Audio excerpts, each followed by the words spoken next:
Preview.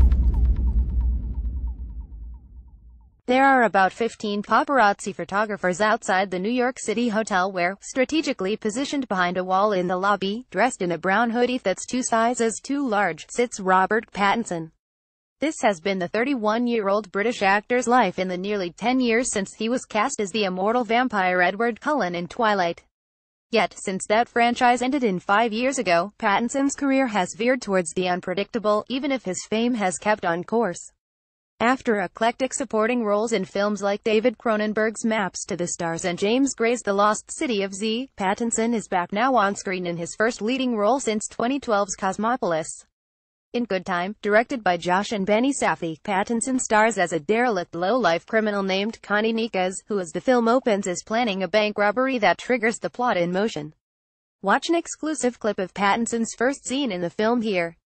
The critically acclaimed movie in select theaters now takes place over the course of 24 hours, in which Pattinson's character barely sleeps.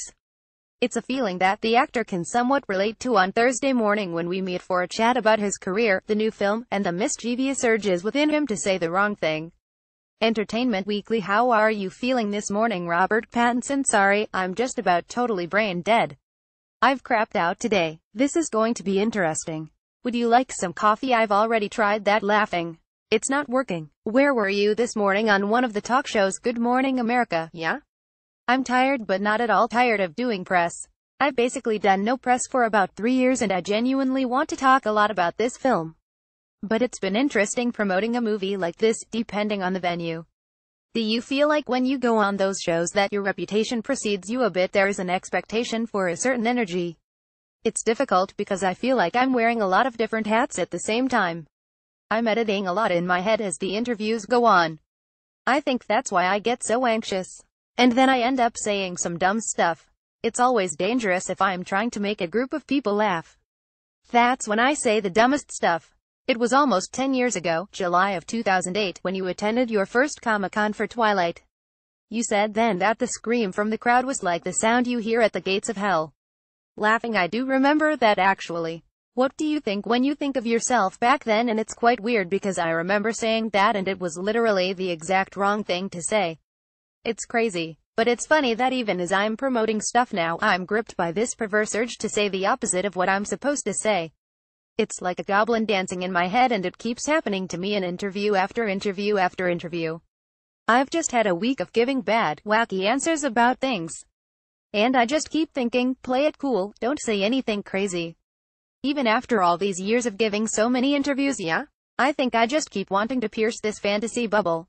I was on Stephen Colbert's show yesterday and I could really feel by the end of the interview that there was this little demon telling me, you're boring, boring, boring, say something crazy, say something crazy. Does it seem somewhat surreal that the current president of the United States once wrote a bunch of tweets about you? Laughs. I think there's so many different levels of it.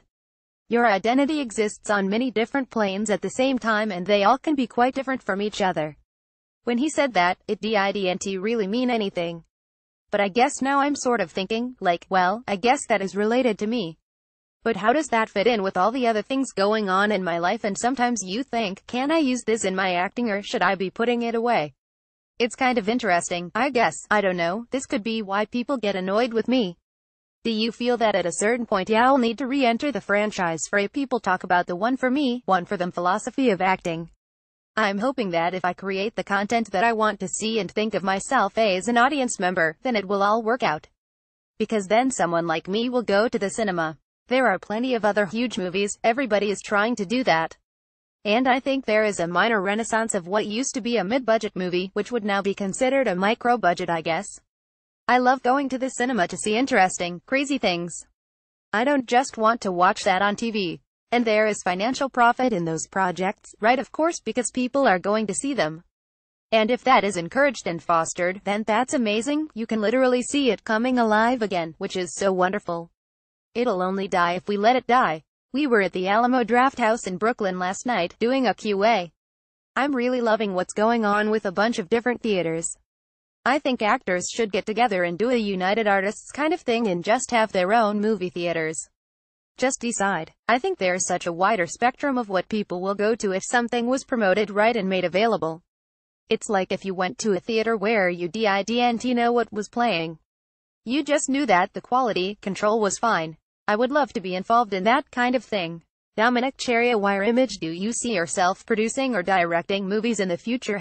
People don't realize how specific a skill set directing is. Everyone thinks, I like movies, I could direct them. But you need to be expert time manager and an expert manager overall. Producing is a bit more interesting because you just pick all the right people and hope that it comes together. I would love to figure out how to help with the distribution of films. That's the one part that's almost completely taken out of the hands of the people who made the movie. And the control is just so important. Do you feel you have control over your career? Well, I feel like I've had 3 moments of reinvention already. From Harry Potter to Twilight and then this current phase I'm in now. Control, yeah? But what I really hope is that I have the same enthusiasm today for wanting to surprise myself and surprise others as I did back during my first day on my first job.